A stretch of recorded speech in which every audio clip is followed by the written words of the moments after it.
France से 114 Rafale jets खरीदने की मंजूरी देने के फौरन बाद इंडियन एयरफोर्स यानी आईएएफ ने रशिया से 36 से 40 सू-57 स्टेल्थ फाइटर जेट्स खरीदने की प्रपोजल का जायजा लेना शुरू कर दिया है।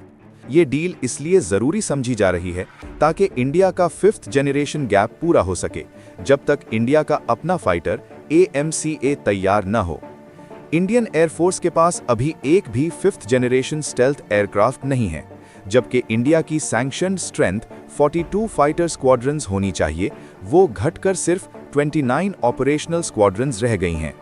और सबसे बड़ी प्रॉब्लम ये है कि चाइना ने तिब्बत में शिगत्से एयरबेस पर J-20 स्टेल्थ फाइटर्स डिप्लॉय कर रखे हैं और J-35 भी आने वाला वक्त में डिप्लॉय हो सकता है, जो इंडिया की सिक्किम बॉर्डर से सिर्फ 150 किलोमीटर दूर है। चाइना का J-20 super cruise capability, advanced sensor fusion और लॉन्ग रेंज मिसाइल्स रखता है, जो इंडिया के रफाल जैसों को सीरियसली चैलेंज करता है। रफाल की कॉम्बैट रेंज सिर्फ 780 किलोमीटर है, जबकि J-20 की 1200 किलोमीटर से ज्यादा है। और अब पाकिस्तान को भी चाइना ने J-35 स्टेल्थ फाइटर देने का ऐलान कर दिया है और बहुत जल्द ये फाइटर जेट पाकिस्तान को डिलीवर्ड होंगे। सू-57 को रशिया की सुखोई कंपनी ने बनाया है। ये पाक FA प्रोग्राम के तहत डेवलप हुआ, पहली बार 2010 में उड़ा और 2020 में रशियन एयरफोर्स में शामिल हुआ। इसका सबसे बड़ा फर्क ये है कि इसमें थ्रस्ट वेक्टरिंग इंजन्स हैं, जो इसे हवाबाजी में बेहतरीन मनूवरेबिलिटी देते हैं। रशिया की philosophy close range dog fighting और एयर सुपीरियरिटी पे फोकस्ड है। सू-57 में नया इंजन AL-51F1 लगाया गया है, जो ज्यादा थ्रस्ट, बेहतर फ्यूल एफिशिएंसी और स्टेल्थ देता है। इसके साथ अब सू-57 मैक 2 की क्रूजिंग स्पीड हासिल कर सकता है और सुपर क्रूज कैपेबिलिटी भी आ गई है, यानी आफ्टर बर्नर के बिना भी सुपरसोनिक स्पीड में उड़ सकता है। इंडिया ने पिछले 20 सालों में रशिया के साथ $50 बिलियन के डिफेंस कॉन्ट्रैक्ट साइन किए हैं। 2019 से 2023 के दरमियान इंडिया के 36% डिफेंस इंपोर्ट्स रशिया से आए, लेकिन ये पिछले पीरियड के मुकाबले में 34% की कमी थी। सू-57 की कॉम्बैट रेंज 1900 किलोमीटर है। इसका R-37M मिसाइल सिस्टम 300 किलोमीटर से ज्यादा तक मार सकता है और ये मैक 1.3 की स्पीड पर सुपर क्रूज कर सकता है। प्रपोज्ड सू-57 डील में 36 से 40 एयरक्राफ्ट खरीदने की बात हो रही है, जिसकी एस्टिमेटेड कॉस्ट $7 बिलियन के करीब है। रशिया ने सिर्फ जेट देने की पेशकश नहीं की, रशिया ने पूरा पैकेज ऑफर किया। रशिया डील में फुल सोर्स कोड एक्सेस और कस्टमाइजेशन ऑप्शंस देने का वादा किया है। HAL की नासिक फैक्ट्री, जहां सू-30 MKI बनाया जाता है, वहां सू-57 की लाइसेंस्ड प्रोडक्शन भी शुरू हो सकती है। रशिया ने यह भी ऑफर किया कि सू-57E पर इंडिया अपने देसी अस्त्रा missiles, Rudram anti radiation missiles और DRDO वेपन्स इंटीग्रेट कर सकता है, किसी भी बाहरी परमिशन के बिना।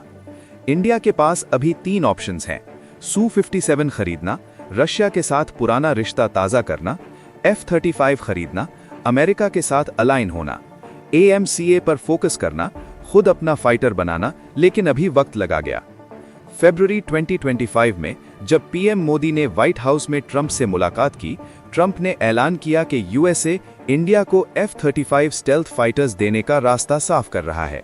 ये पहली बार था कि किसी US प्रेसिडेंट ने इंडिया को F-35 ओपनली ऑफर किया, वो भी तब जब इंडिया रशिया के साथ इतने गहरे डिफेंस रिश्ते रखता है।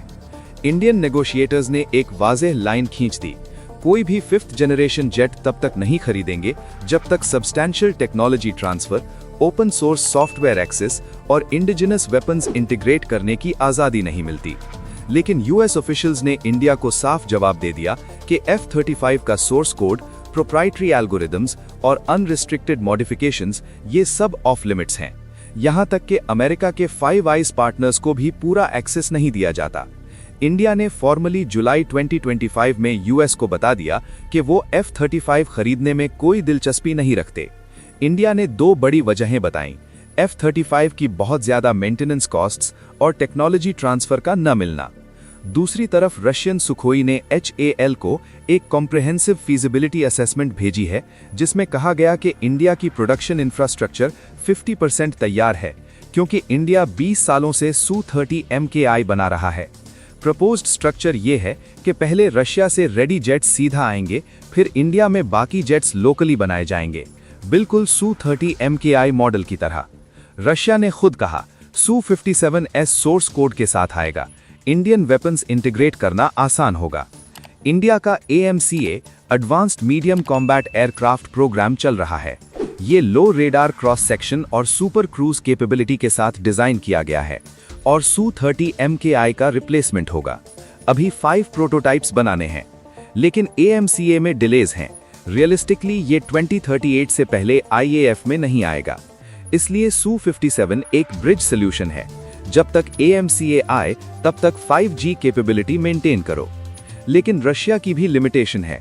Russian production capacity Ukraine war की वजह से लिमिटेड है। अभी तक रशिया ने खुद के लिए भी सिर्फ कुछ Su-57 बनाए हैं, जो डिलीवरी टाइमलाइंस के बारे में शक पैदा करता है। इंडिया के कुछ ऑफिशियल्स को रशिया के डिफेंस इंडस्ट्री पर वेस्टर्न सैंक्शंस का भी खतरा है, जो पार्ट सप्लाई को रोक सकता है।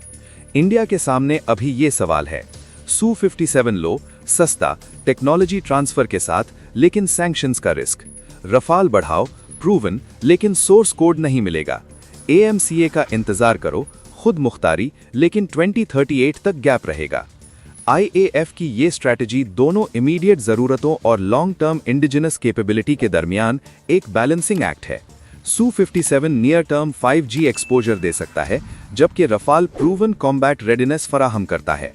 इंडिया का साफ पैगाम ये है कि गवर्नमेंट सिर्फ जेट नहीं, पार्टनरशिप चाहती है, जॉइंट डिजाइन और डोमेस्टिक मैन्युफैक्चरिंग के साथ।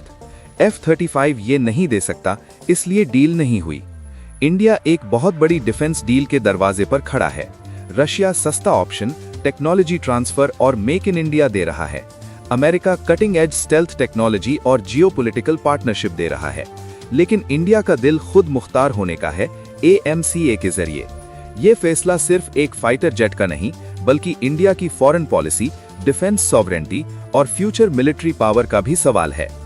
अगर वीडियो पसंद आई है तो लाइक करें, शेयर और कमेंट करना न भूलिए। अल्लाह हाफिज, पाकिस्तान जिंदाबाद।